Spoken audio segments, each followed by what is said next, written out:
अजीज नाजरीन, मैं अयाद ज़रीफ आप तमाम देखने वालों को हमारे रोज के बाइबली मुतालियाती प्रोग्राम की नई किस्त में खुशामदीद कहता हूँ। इस प्रोग्राम में हम बाइबल मुकद्दस की तमाम किताबों का मुतालिया पेश कर रहे हैं। सबसे पहले मैं खुदा के खादमीन को खुशामदीद कहना चाहूँगा। डॉक्टर मुहीब खुशामदीद। बहुत शुक्रिया। डॉक्टर फयाज खुशामदीद। शुक्रिया भाई। खुदा आपको बरकत दे। साथ ही मैं स्टूडियो में आए हमारे दीगर मेहमानों को भी खुशामदीद कहूँगा। डॉक्टर फयाज, दूसरे बाब के आगाज में और इसके बाद ऐसा हुआ कि दाऊद ने खुदावंद से पूछा कि क्या मैं यहूदा के शहरों में से किसी में चला जाऊं? खुदावंद ने उससे कहा, जा। दाऊद ने कहा, किधर जाऊं? उसने फरमाया, हबरून को। डॉक्टर फयाज, मुझे बताइए कि इसके बाद और इससे पहले क्या हुआ? यहाँ इसके बाद के अल्फाज का मतलब सिर्फ वो वाकयात नहीं जो कोहे जलबुआ पर साउल और उसके 3 बेटों की मौत के बाद हुए, बल्कि ये उस वक्त का हवाला देते हैं जब दाऊद ने जात के बादशाह कीस के पास जाने के हवाले से खुदा की राय नहीं ली और इसे इस बात हासिल किया। और दाऊद ने अपने दिल में कहा कि मैं किसी न किसी दिन साउल के हाथ से हलाक होऊंगा। सो वो जात के बादशाह अकीस के पास भाग गया। वहां पर खुदाम की मर्जी ना पूछने पर उसने बुरे नताइज का सामना किया और इसके बाद सबक हासिल किया कि अब वो कोई भी काम खुदा से पूछे बगैर नहीं करेगा। और कोहे जलबुआ पर साउल और उसके 3 बेटों की मौत के बाद दाऊद ने ये सबक हासिल किया कि खुदा से पूछे। उसका रास्ता साफ हो गया, हालांकि खुदा ने उसे पहले ही बता दिया था तू बादशाह है। सो वो मसा किया हुआ बादशाह था और खुदा के मंसूब बादशाह के तौर पर एक बादशाह की हैसियत से कोई भी कदम उठाना आम बात है, पर फिर भी उसने ये नहीं किया बल्कि खुदा का इंतजार किया। सो पहले बाब में उसने सबक हासिल किया और खुदा से पूछना शुरू किया। उसने 2 सवाल किए, क्या मैं यहूदा के शहर में से चला जाऊं? खुदाम ने उससे कहा, जा। और दूसरा सवाल था, किधर जाऊं? तू फैसला कर। और खुदाम ने हबरून का शहर चुना। ये शानदार है कि ना सिर्फ उसने खुदाम से पूछा बल्कि उसने खुदाम का इंतजार भी किया। और जब वो हबरून का बादशाह बना तो उसने 7 बरस सल्तनत की, तब भी उसने कोई कदम ना उठाया जब तक कि खुदाम ने उसको इसराइल की पूरी सल्तनत का बादशाह बनाने का इंतजाम ना कर दिया। सही। डॉक्टर मुहीब, 4थी आयत में लिखा है, तब यहूदा के लोग आए और वहां उन्होंने दाऊद को मसा करके यहूदा के खानदान का बादशाह बनाया। और उन्होंने दाऊद को बताया कि यबीस जल्लाद के लोगों ने साउल को दफन किया था। सो दाऊद ने यबीस जल्लाद के लोगों के पास कासिद रवाना किए और उनको कहला भेजा कि खुदा उनकी तरफ से तुम मुबारक हो, इसलिए कि तुमने अपने मालिक साउल पर ये एहसान किया और उसे दफन किया। सो खुदावन तुम्हारे साथ रहमत और सच्चाई को अमल में लाए, और मैं भी तुमको इस नेकी का बदला दूंगा, इसलिए कि तुमने ये काम किया। बस तुम्हारे बाजू कवी हों और तुम दलेर रहो, क्योंकि तुम्हारा मालिक साउल मर गया और यहूदा के घराने ने मसा करके मुझे अपना बादशाह बनाया है। भाई मुहीब, मुझे यबीस जल्लाद के लोगों के इस रवैये के मुतल्लिक बताइए। दर हकीकत दाऊद आला इखलाकियात का मालिक है। उसका बर्ताव नहायत अजीम है। उसके दिल में साउल के बदले की कोई ख्वाहिश नहीं थी। उसने उसकी मौत पर तकब्बुर नहीं किया, जिसने हर तरह से उसको नुकसान पहुंचाया और जिंदगी के आखिरी दिन तक दाऊद को मारने की कोशिश करता रहा था। दाऊद का ये रवैया जाहिर होता है जब अमलेकी नौजवान ने दाऊद को बताया कि उसने साउल को कत्ल किया है। दाऊद ने उसे कत्ल किया। उस आदमी ने सोचा कि दाऊद उसे एक ऊंचे रुतबे पर फाइज करेगा क्योंकि उसने अच्छा काम किया है, लेकिन उसने ऐसा नहीं किया। दूसरी चीज, दाऊद ने साउल के लिए मरसिया पढ़कर मातम किया और रोया और इजराइल की बेटियों से कहा कि साउल पर रो। उसने उस आदमी से गहरी वफादारी का इजहार किया। ये बहुत मुतासिर कुन है। उसने आला इखलाकियात का मुजाहरा किया और जब फलस्तीनियों ने साउल और उसके बेटों को कत्ल किया, उन्होंने उनकी लाशों को बैतशान की दीवार पर जड़ दिया। सो यबीस जलाद के लोगों ने रातों रात जाकर साउल और उसके बेटों की लाशें बैतशान की दीवार पर से ले आए और यबीस में आकर जलाया। उनकी हड्डियां दफन करके उन पर मातम किया। दाऊद ने उनके उस बर्ताव को सहारा और यबीस के लोगों को मुबारक कहा। उसने उनके साथ अच्छा बर्ताव किया क्योंकि वो लोगों का एतमाद हासिल करना चाहता था। वो अमन की फिजा कायम रखते हुए उन पर बादशाही करना चाहता था। सही। हम एक वक्फे के बाद मेहमानों के सवालात के साथ हाजिर होंगे। नाज़रीन, हम वक्फे के बाद दोबारा हाजिर होंगे। हमारे साथ रहिए, और अगर आपके जहन में कोई सवाल हो तो वक्फे के दौरान स्क्रीन पर दिए गए पते पर अरसाल करें, हम इसका जवाब जरूर देंगे।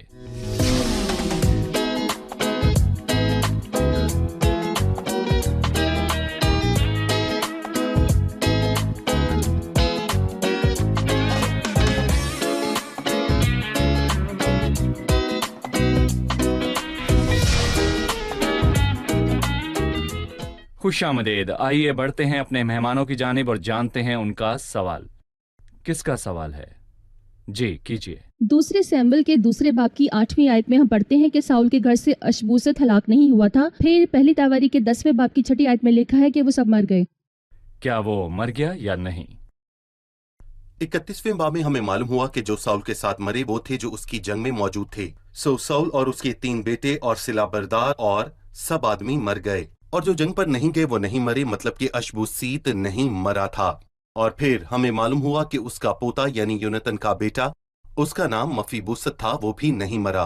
उसके सब बेटों से मुराद वो लोग थे जो उसके साथ जंग पर गए थे। जो जंग पर गए थे। जी बिल्कुल, जंग पर। सही। डॉक्टर मुहीब, 8वीं आयत में लिखा है, लेकिन नय्यर के बेटे अबनीर ने, जो साउल के लश्कर का सरदार था, साउल के बेटे अशबूसत को लेकर उसे महनाइम में पहुंचाया और उसे जल्लाद और आशरों और यजरियल और इफ्राहिम और बिन्यामीन और तमाम इसराइल का बादशाह बनाया। और साउल के बेटे अशबूसत की उम्र 40 बरस की थी जब वो इसराइल का बादशाह हुआ, और उसने 2 बरस बादशाही की। लेकिन यहूदा के घराने ने दाऊद की पैरवी की, और दाऊद हबरून में बनी यहूदा पर 7 बरस 6 महीने तक हुक्मरान रहा। मैं अबीनीर के इस बर्ताव पर आपकी राय लेना चाहता हूँ। दर हकीकत ये बर्ताव बहुत संजीदा है। ये सल्तनत के बंटवारे का बाइस बना, और अफसोस ये बहुत सालों बाद हुआ। सल्तनत के हिस्से हो गए। यहाँ पर कबीलों के दरमियान एक बड़ी दरार पड़ने वाली थी।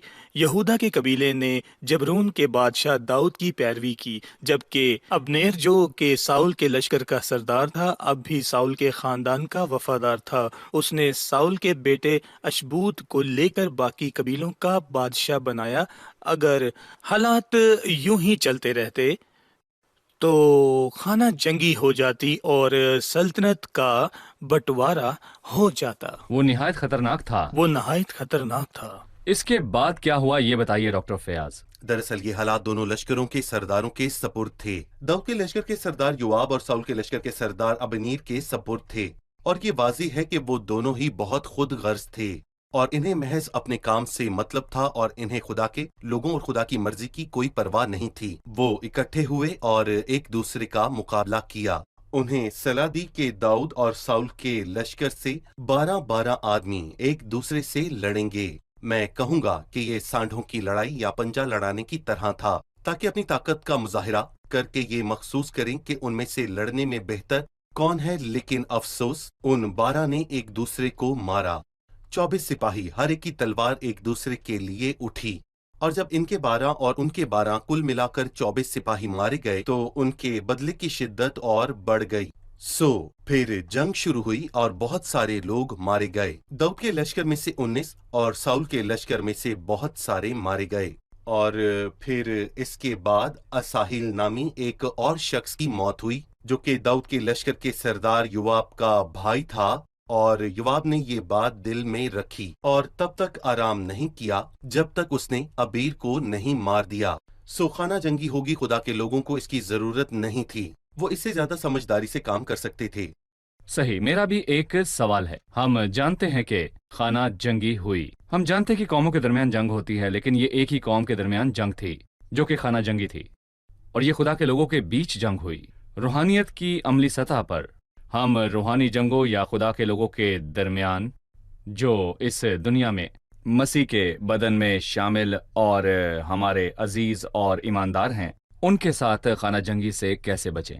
मैं बस वो अमली इक़दामात जानना चाहूंगा जिससे हम लड़ाई झगड़े से बच सकें। देखें, पहली चीज जो जहन में आती है वो है जदाउन। जब खुदा के चंद लोग उससे सख्त तरीके से बोले और उसके साथ बहस करने लगे तो उसका लहजा नरम था। लिखा है कि नरम जवाब कहर को दूर कर देता है, लेकिन करख्त बातें गजब अंगेज हैं, ये उस पर लागू होता है। उसने समझदारी से काम किया, उसने कम अल्फाज बोले, और जो कुछ उसने कहा उसका मतलब था कि तुम मुझसे बेहतर हो, जैसा तुम चाहते हो मैं करूंगा, और मसला खत्म हो गया। और मैं कहूंगा कि जब एक शख्स मसीही तर्ज के मुताबिक बात करता यानी है, आराम से पेश आने से मुराद लोगों के मामलात में मसीह की खुसूसियात जाहिर करना है। आजिज़ी, फरोतनी और नरमी से पेश आए तो मुश्किलात खत्म हो जाएंगी। जी डॉक्टर मुहीब, इसमें मजीद आप क्या इजाफा करेंगे? जी, अगर अब्राहम और लूत के आयाम में वापस जाएं तो हम अब्राहम और लूत के चरवाहों के बीच झगड़ा हुआ। उसका ये मकसद था कि शैतान इससे फ़ायदा उठाए ताकि उस मुल्क में रहने वाले कनानियों और फर्जियों की नज़र में उनकी गवाही को बिगाड़ दे। उस मुल्क में कनानी थे, पर अब्राहम जो एक रूहानी और समझदार शख्स था और पूरी दुनिया में इस गवाही की कामयाबी के लिए बहुत मोहतात था, सो उसने नुकसान बर्दाश्त किया और लूत से कहा, मेरे और तेरे दरमियान और मेरे चरवाहों और तेरे चरवाहों के दरमियान झगड़ा ना हुआ करे, क्योंकि हम भाई हैं। जमीन पर कोई भी चीज ऐसी नहीं है जिस पर झगड़ा किया जा सके, खास करके मादी अशिया पर। यहाँ हम अजनबी हैं, हम आसमानी लोग हैं। हम यहाँ इसलिए हैं कि खुदावंद के कामयाब गवाह बने। इन मादी चीजों को ये गवाही बिगाड़ने ना दें। हम लोगों की नजरों में बुरे ठहरेंगे। क्या ये सारा मुल्क तेरे सामने नहीं? सो तू मुझसे अलग हो जा और प्यार को जारी रख और हम हमेशा भाई रहेंगे। तू चुन ले और मैं इसे कबूल करूंगा। ये रूहानी शख्स है और यही सही रवैया रूहानी शख्स का होना चाहिए। मसीह के बदन के अज़ा का बाकी लोगों से ये फर्क है कि हर एक अपने ही अहवाल पर नहीं बल्कि हर एक दूसरे के अहवाल पर नजर रखे। जी बिल्कुल। जी, यहाँ पर हम एक छोटा सा वक्फा लेंगे और फिर मेहमानों के सवालात के साथ दोबारा हाजिर होंगे।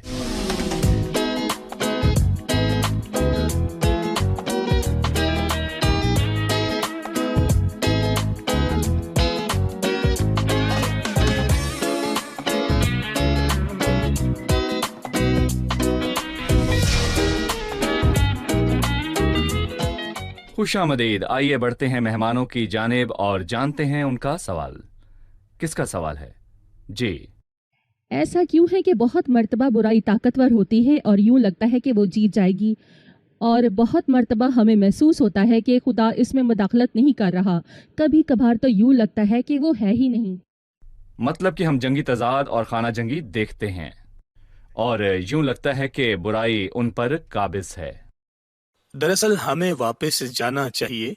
गुनाह के दाखिल होने से पहले जब खुदा ने इंसान को बनाया, उसने उनको पुरमुसरत हालात में रखा। उसने उनको बनाया कि वो जिंदा रहें, ना कि मर जाएं, कि वो खुशी से रहें, और उनको ऐसे हालात में रखा जाए जिससे साबित होता है कि खुदा वाकई इंसान से मोहब्बत रखता है। खुदा ने उसके साथ अच्छा सलूक किया, पर अफसोस अबलीस ने औरत को भड़काया। गुनाह दुनिया में दाखिल हुआ और गुनाह की बदौलत मौत दुनिया में दाखिल हुई।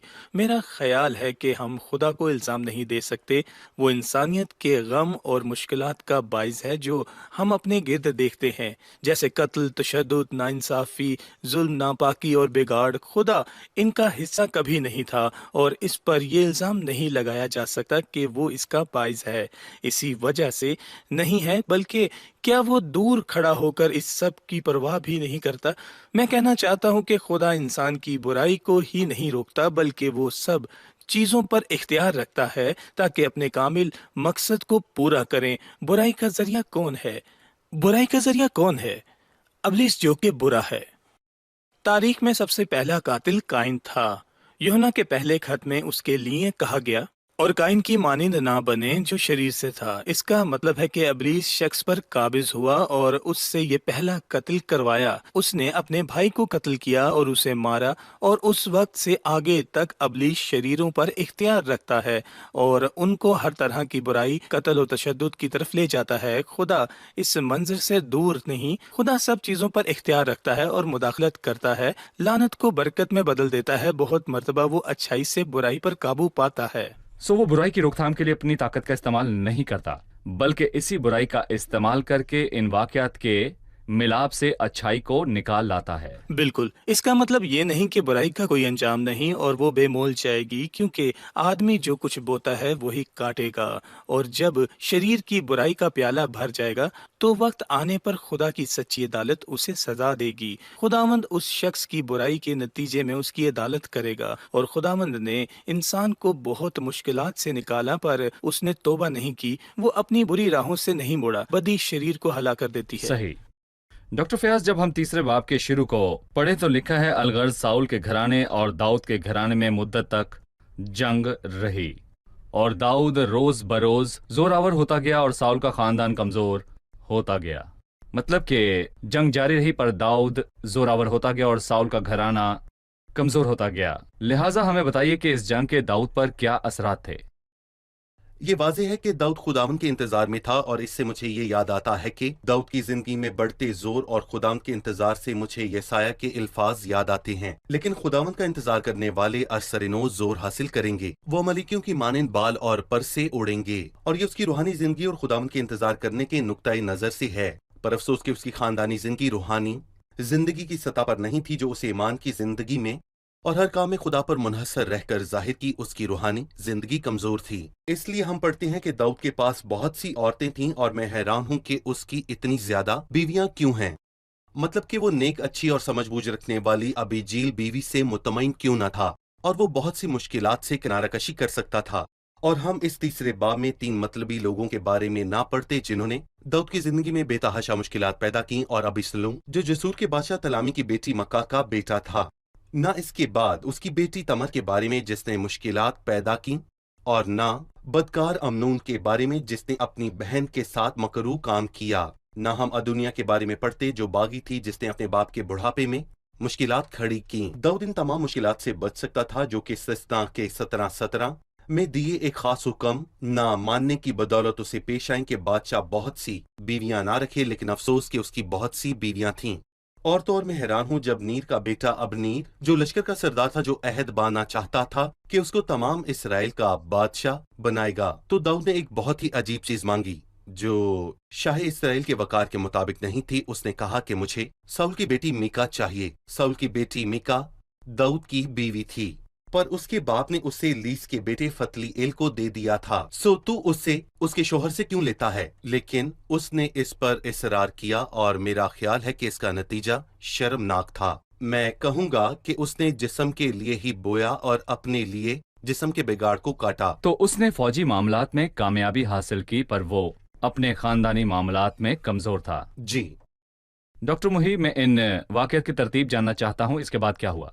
अबनेर अशबूत का वफादार था, वही था जिसने उसे बादशाह बनाया, और वो उसकी तरफ था और उसका हामी था, जब तक कि अबनेर ने खुद कुछ ऐसा ना किया। वो साउल की हर्म के पास गया। अबनीर जो साउल के लश्कर का सरदार था। वो साउल के लश्कर का सरदार था, और उसने साउल के बेटे अशबूसत को बादशाह बनाया, और अब तक साउल के बेटे अशबूसत के तरीका की तरफ था।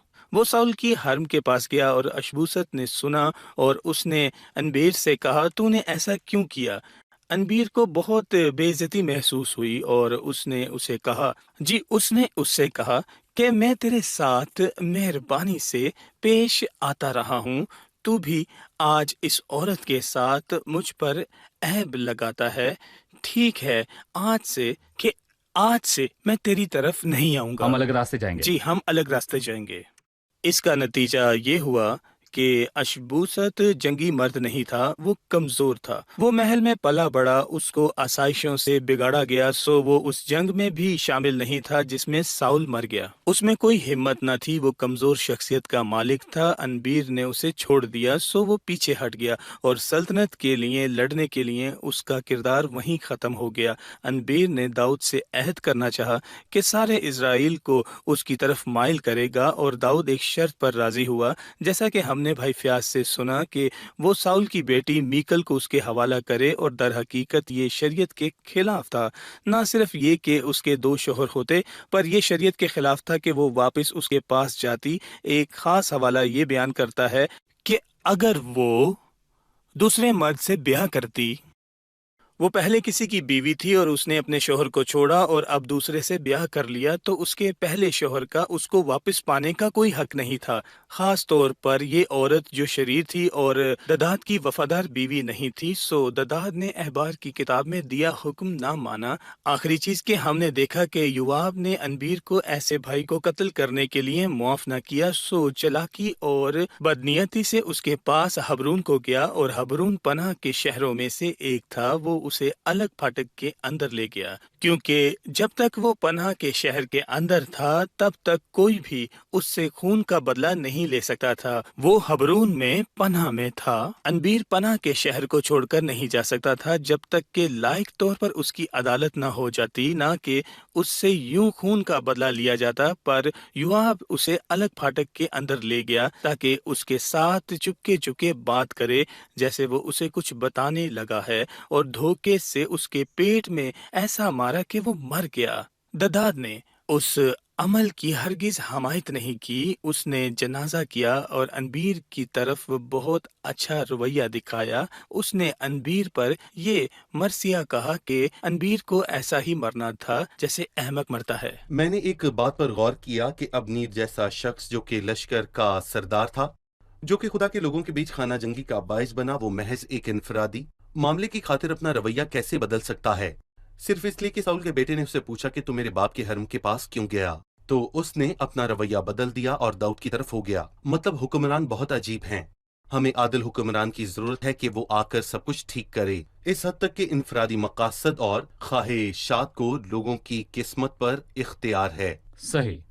अगर खुदा के कलाम से दूर हो जाएं तो इंसान यहाँ तक कि हुक्मरान भी ख्वाहिश और हवस के पीछे चलते हैं। बहुत शुक्रिया। अब वक्त है कि हम जाने के मेहमानों ने आज क्या सीखा। जो दाऊद ने यबीस जल्लाद के लोगों के साथ किया, इसके मुतल्लिक मैं आपकी राय जानना चाहता हूँ। हमने देखा कि साउल की तरफ दाऊद का बर्ताव कितना अजीम था। ना तो उसके दिल में उसके लिए बुरे एहसासात थे, बल्कि उसने उस शख्स को भी कत्ल कर दिया जो साउल की मौत का बाइस बना। और जब यबीस जल्लाद के लोगों ने साउल को दफना कर उसे इज्जत बख्शी, तो दाऊद ने उनके उस अच्छे बर्ताव पर उनका शुक्रिया अदा किया। सही। जब अबनीर ने साउल के बेटे अशबूशत को बादशाह बनाया तो ये अमल कितना संगीन था। जाहिर है उसने सल्तनत के हिस्से कर दिए, क्योंकि उसी वक्त यहूदा के कबीले ने दाऊद को अपना बादशाह माना, पर उसने साउल के बेटे को बाकी इसराइल पर बादशाह बनाया। उससे सल्तनत में दरार आई और उसके हिस्से हो गए। ये इस कदर संगीन था कि इसके बायस खाना जंगी हुई। सही। बहुत शुक्रिया। खुदा आपको बरकत दे। खादमीन का भी शुक्रिया। अगले प्रोग्राम में हम अपने मुताले को जारी रखेंगे।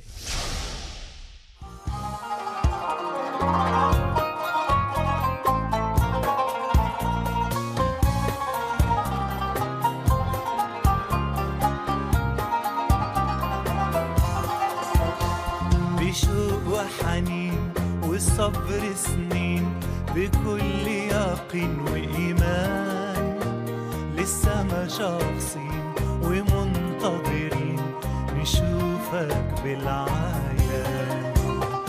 بشوق وحنين وصبر سنين بكل يقين وإيمان لسه ما شاخصين ومنتظرين نشوفك بالعيان.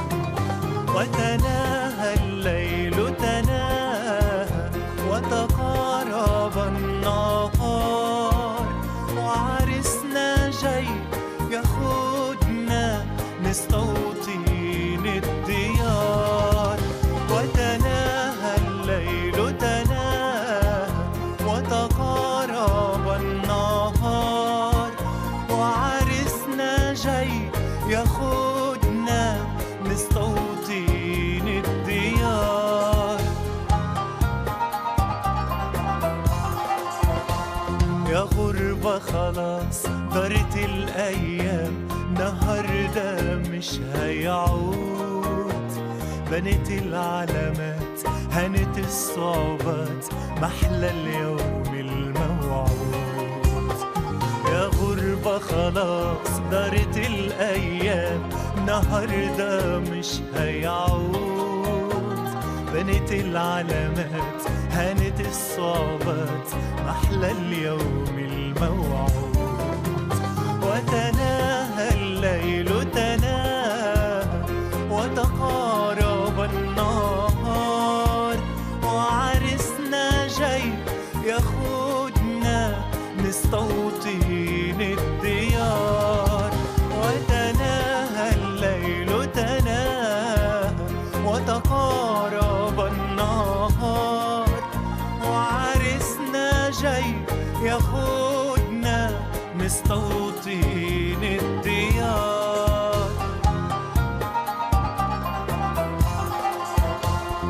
نصعد بهتاف وبصوت البوق ومسحنا يلاقينا، نهتف على طول ننشد ونقول مجدا لك يا فدينا.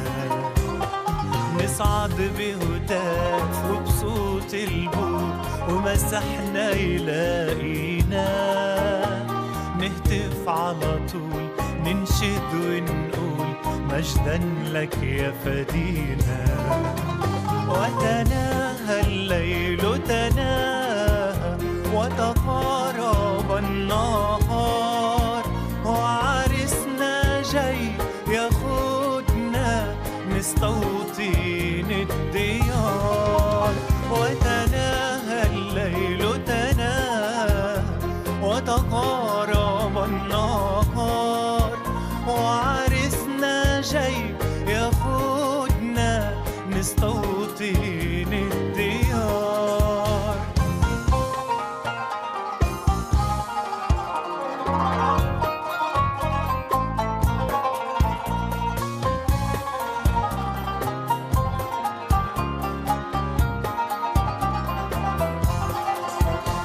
آمين تعال يا حبيبنا تعال، أرواحنا بتناديك، حقق وعدك ابسط لطفك، ده شعبك مستنيك.